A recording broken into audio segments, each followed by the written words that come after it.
இஸ்லாமிய ஆட்சி நடைபெறாத நாடு, இஸ்லாமிய அரசியல் சாசனம் அமுல்படுத்தப்படாத நாடு. இது நாம் வாழ்கிற நாடு மாத்திரமில்ல, உலகத்துல பெரும்பாலான நாடுகள் அப்படித்தான் இருக்குது. முஸ்லீம்களே ஆட்சி பண்ணக்கூடிய நாடுகளும் கூட அப்படித்தான் இருக்குது. ஒன்று ரெண்டு தவிர முஸ்லீம்கள் ஆட்சியில் இருப்பாங்களே தவிர இவங்க செய்யற அதே சட்டத்தை அவங்க அமல்படுத்திட்டு இருக்காங்க. எகிப்துல முஸ்லீம் தான் ஆட்சி பண்றாங்க, இஸ்லாம் ஆட்சி பண்ணல. அது மாதிரி குவைத்துல முஸ்லீம்கள் ஆட்சி பண்றாங்க, அங்க இஸ்லாம் ஆட்சி பண்ணல. உலகத்தில் உள்ள 98% நாடுகள் எடுத்துக்கொண்டீர்களே, ஆனால் அங்க எல்லாம் இஸ்லாமிய ஆட்சி முறை இல்லை. இப்ப இப்படிப்பட்ட ஒரு நிலையில நாம் நம்முடைய நடவடிக்கைகளை எப்படி அமைத்துக் கொள்ளணும் அப்படிங்கிற ஒரு பிரச்சனை வருது. அதுபோல எந்த நாடுகளெல்லாம் முஸ்லிம்கள் சிறுபான்மையினராக இருக்கிறார்கள், இந்தியா போல எங்க எல்லாம் முஸ்லிம்கள் சிறுபான்மையா இருக்கிறார்களோ அங்க பல சந்தர்ப்பங்கள்ல பெரும்பான்மையினரால பாதிப்பு ஏற்படும். எல்லா இடங்களிலும் பெரும்பான்மை சிறுபான்மை பிரச்சனை வரும் பொழுது பாதிப்பு சிறுபான்மைக்கு தான் இருக்கும். எங்க பாகிஸ்தான்ல பிரச்சனை வந்தா சிறுபான்மை மக்களுக்கு பாதிப்பு இருக்கு, பாதிப்பை நம்ம முஸ்லிம்கள் ஏற்படுத்துவாங்க. அப்ப பஞ்சாப்ல பிரச்சனை வந்தா சீக்கியர்களுக்கு இந்துக்களுக்கு பிரச்சனை வந்தா இந்துக்களுக்கு தான் பாதிப்பு ஏற்படும், சீக்கியர்கள் மெஜாரிட்டியா இருக்கிறதுனால. அப்ப எங்க எல்லாம் ஒரு பெரும்பான்மைக்கு சிறுபான்மைக்கு விவகாரம் வருகிறதோ அங்க எல்லாம் பாதிப்பு சிறுபான்மைக்கு வரும். இந்த பாதிப்பு ஏற்பட்ட உடனே நாம் என்ன செய்வது, இதாங்க பிரச்சனை. இந்த மாதிரி பாதிப்புகளுக்கு ஆளாக்கும் பொழுது நம்முடைய நடவடிக்கைகளை எப்படி அமைத்துக் கொள்வது என்ற விஷயத்தை எடுத்துக்கொண்டோமையானால் அங்கே உணர்ச்சி தான் முதல்ல எல்லாத்துக்கும் நிற்கும். எது நிற்காது? மார்க் என்ன சொல்லுது, இதுக்கு குர்ஆன் ஹதீஸ்ல எப்படி நம்ம போகணும் என்பதை விட பொதுவாக ஒரு இளம் பருவத்து ஆட்களுக்கு என்ன தோன்றும் கேட்டா, பண்ணிட்டாங்க பண்ணணும், அடிச்சுட்டாங்க அடிச்சோம் அப்படிங்கிற மாதிரி தான் நமக்கு தோணுமே தவிர அந்த குர்ஆன் என்ன சொல்லுது, நபிகள் நாயகம் ஸல்லல்லாஹு அலைஹி வஸல்லம் என்ன சொல்லியிருக்காங்கன்னு நம்ம ஆய்வு பண்ணுவது இல்லை. அதான் அந்த பல பிரச்சனைகளுக்கு அடிப்படையான காரணமா இருக்குது. அந்த அடிப்படையில இந்த மாதிரியான நாடுகள்ல எப்படியான பிரச்சாரங்கள் மேற்கொள்ளப்படும் என்று கேட்டால், திருக்குர்ஆன்ல ஜிஹாதை பற்றி, அதாவது யுத்தம் செய்வதை பற்றி பல வசனங்கள் இருக்குது. கட்டளை இடுகிற வசனம், ஆர்வம் ஊட்டுகிற வசனம், பின்வாங்குற கோழைகளை கண்டிக்கிற வசனம், அந்த உயிர் தியாகம் செய்தால் கிடைக்கக்கூடிய பரிசுகளை பற்றிய வசனம், இப்படி ஏராளமான வசனங்கள் குர்ஆன்ல இருக்கிறது.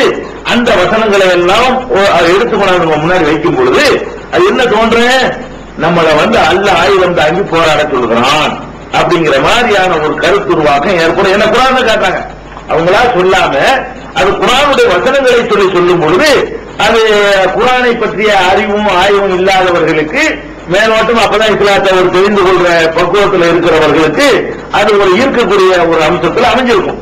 உதாரணத்துக்கு சொல்வதாக இருந்தால் 2வது அத்தியாயம் 216வது வசனம், அதுல அல்லாஹ் என்ன சொல்றான்னு கேட்டா, குத்திப அலைக்குமுல் கிதால், போர் செய்வது யுத்தம் செய்வது உங்களுக்கு கடமையாக ஆக்கப்பட்டு விட்டது.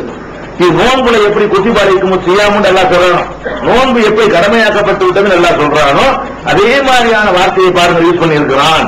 போர் செய்வது நமக்கு கடமை, இந்த கடமையை நாம் செய்ய வேண்டாமா அப்படின்னு சொல்லக்கூடிய நேரத்தில் ஒரு இஸ்லாத்தின்படி வாழணும்னு நினைக்கக்கூடிய ஒரு இளைஞனுக்கு இது இருக்கும். இஸ்லாத்துக்கு எதிராக போறதுக்கு செய்யல, நல்ல காரியம் தானே சொல்றாங்க. அல்லாஹ்வுடைய வேதத்தை எடுத்துக்காட்டி சொல்லும் பொழுது அது அவர்களை ஈர்க்கக்கூடியதாக இருக்கும். அதே மாதிரி 2:244, 3:142, 3:146, 3:154, 3:156, 3:157, 3:167, 3:168, 4:66, 4:21, 4:24, 4:26, 4:77,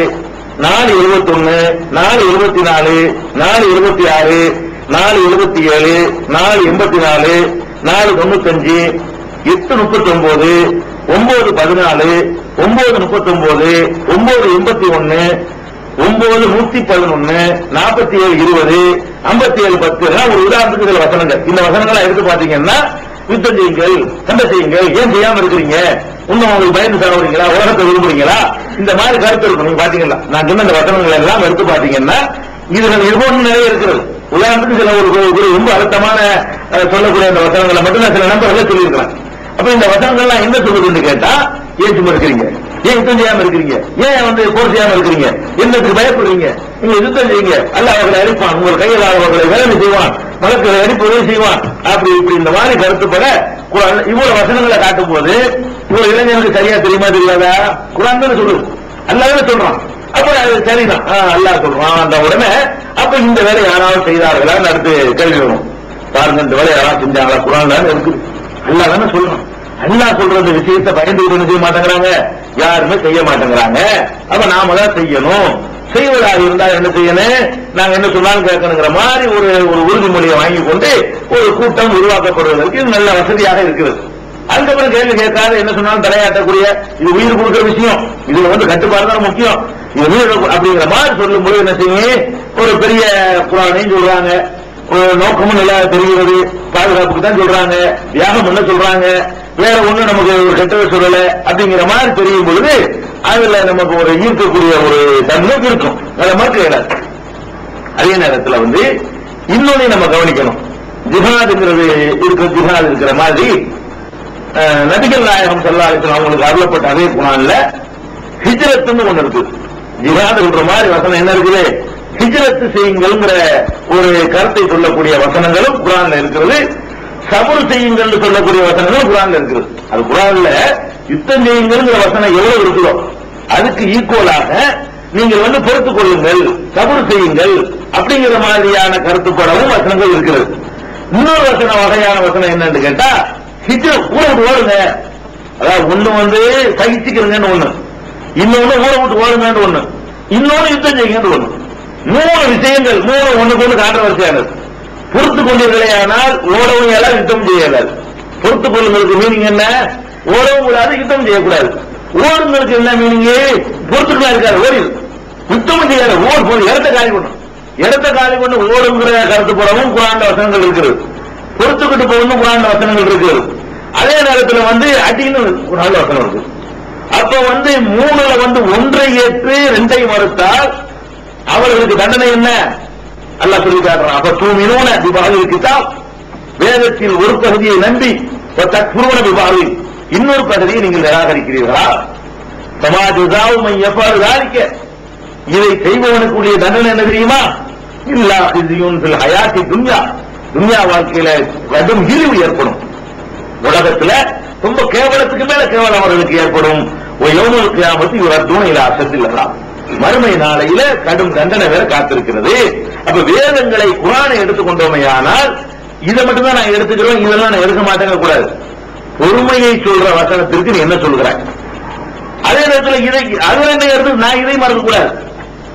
பொறுமையை ஹிஜ்ரத்தையும் சொல்லிக்கிட்டு எதை மறுத்தக்கூடாது?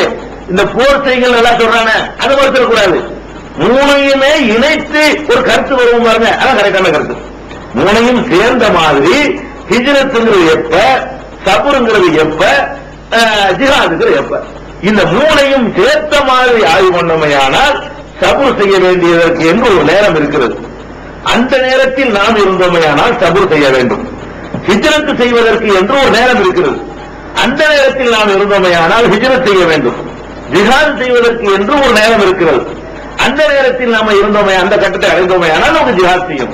அப்ப இந்த 3ஐயும் இணைத்து ஒரு கருத்துக்கு வரணுமே தவிர போர் செய்யுங்க நான் கேட்கிறேன் ஓடு என்று சொன்ன பிறகு எப்படி போர் செய்வான்? ஓடுன்னு எப்ப சொல்ல முடியுங்க? ஒருவனை சொத்து பத்திரம் ஓடுன்னு சொன்ன என்ன அர்த்தம்? ஏத்து நிக்காத அர்த்தம். ஓடுன்னு சொல்வதா இருந்தா அவ்வளவு கொடுமை நடக்குன்னு அர்த்தம், அடிக்கிறான் உதைக்கிறான்னு அர்த்தம். ஆனால் அவனுக்கு விடப்பட்ட கட்டளை என்ன? ஓடு, ஊரை விட்டு ஓடுன்னு சொல்லப்படுது. ஊரை விட்டு ஓடுனால என்ன அர்த்தம்? ஏத்து நிக்காதுன்னு அர்த்தம். எழுத்து நில்லுன்னு சொல்லாம ஊரை விட்டு ஓடுன்னு எல்லாம் சொல்றான்னு சொன்ன அப்படி கட்டளைகள் இருக்குது. அந்த வசனங்களையும் தெரிஞ்சுக்கிறீங்களேன். தெரிஞ்சுக்கொள்ள முதல்ல பொறுமையை பத்தி சொல்ற வசனங்களை பாருங்களேன்.